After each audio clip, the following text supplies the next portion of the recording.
How are you guys? Thanks for turning this in. I really appreciate it, and looking forward to working with you guys.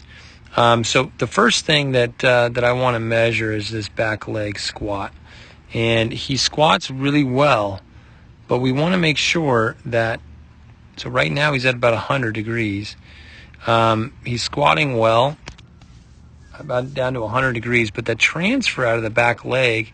This one's kind of comes up on his toes, but there's no real tension in that back toe, the front toe area. There needs to be more tension in there. And when you create that tension, that back hip rotates through a lot quicker and tighter. And I'll explain that a little bit. So power of the back leg. Do you see how his heel lets his hips rotate around? But you're not going through. The hip doesn't go through. You go around that front foot instead of driving through that back leg. So power of the back leg, that's definitely something that I want you to work on. I think that's definitely a huge weakness that he has, that transfer. So off the top of my head, box drill 1, box drill 2, walking torques, walking windups, 212 squats, all of those back, those lower body drills are going to really help. So that leads us into the next phase. As at plant leg, his back leg gets to about 89 degrees, and this is where he's missing. He could have pushed longer, but he doesn't, and his hips rotate wider, but they're not going longer. His legs aren't going longer, and that's why once he plants his foot, he gets into 98 degrees or 89 degrees. I'd like to see it about 110. And what does that mean? Well, his front leg's got to be about another foot.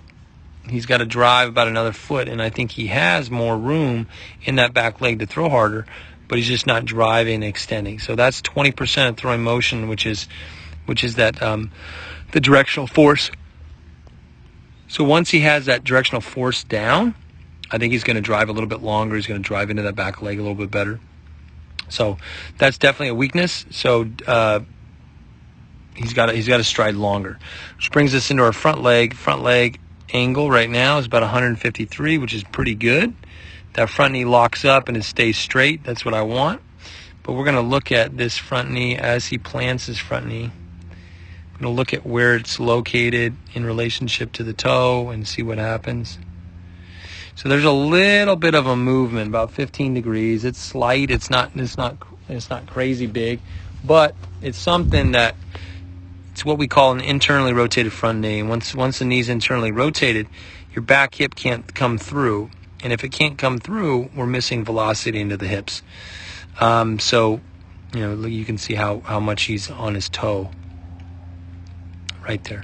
But his back hip's waiting for his front leg to solidify, and once it solidifies, then it's go time. Then he can rotate. You could even see his foot transfer.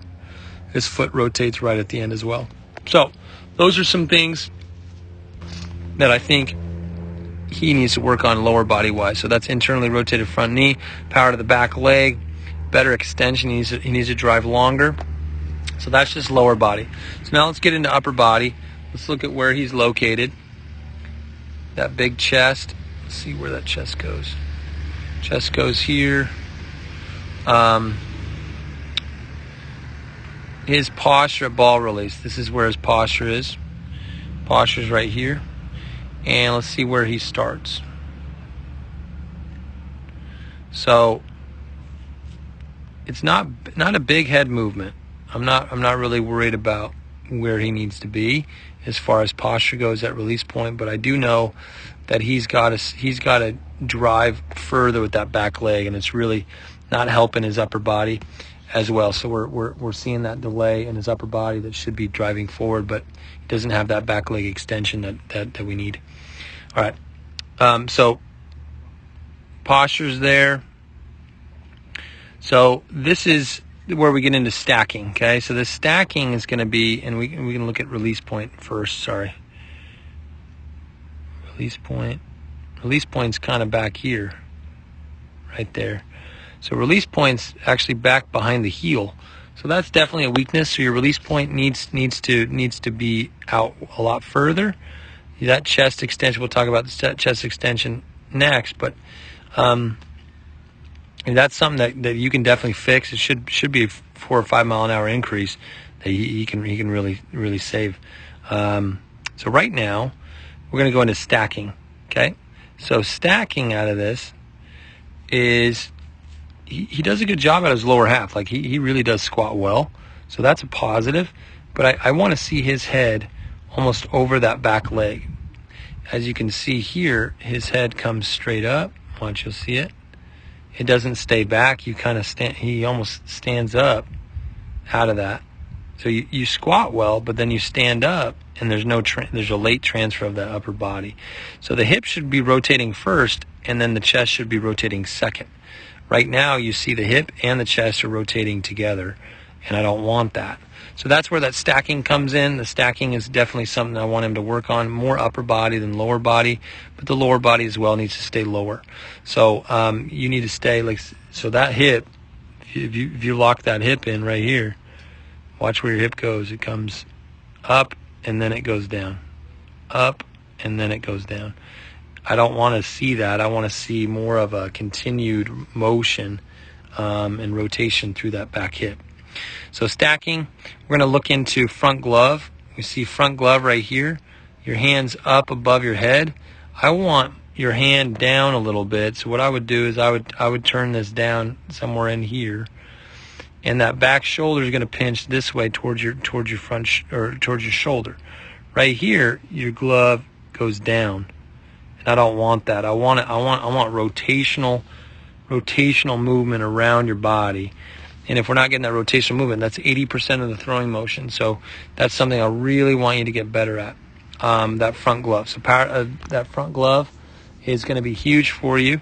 That'll be 1 or 2 miles an hour out of that. Okay, so we're going to get that right. There's some box drill, or not box drill one, final arcs, 45-degree knees. All that knee work is going to be huge. You can even put a 2-pound ball in your front glove while you're throwing, and you'll start to feel where your arm goes. It should be more rotational and less going straight down. Okay, so that'll be good. Okay, so and then we're going to get into chest extension here. Right here, this is a huge indicator, and this is something that's going to be maybe eye-opening. Your chest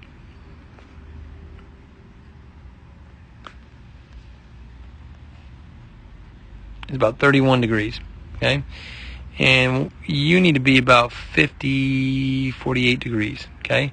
So you need more time to your chest so your chest can drive into that line. And we're not talking about a bunch of inches, maybe 4 or 5 inches. And once you can get those 4 or 5 inches down, you're really going to be able to drive that chest through and throw more with your body.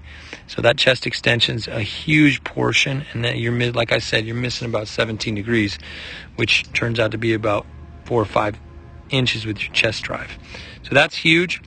Marshals, walking torques, 212 squats, box drill 1, box drill 2, all of those are really going to fix that chest extension, and that's going to be huge for you. Last thing I got for you is the final arc, or not the final arc, the elbow. So I got the train in the background. So that arm cocks back here, and then my arm goes out and then through that ball, which is good.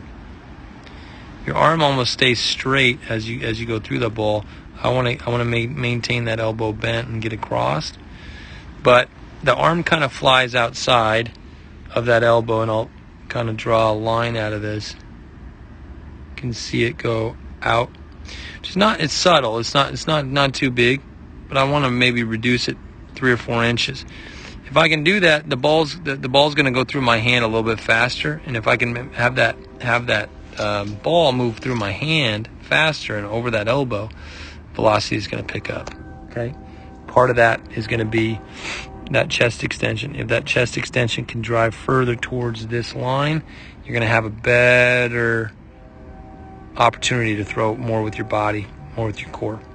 So thanks for tuning in. I appreciate it, man. Go ahead and write down the weaknesses we talked about, and you can rewatch it. And then online you'll see the correlations, the weaknesses, and the drills to fix online. Thanks so much. Feel free to contact me if you need me.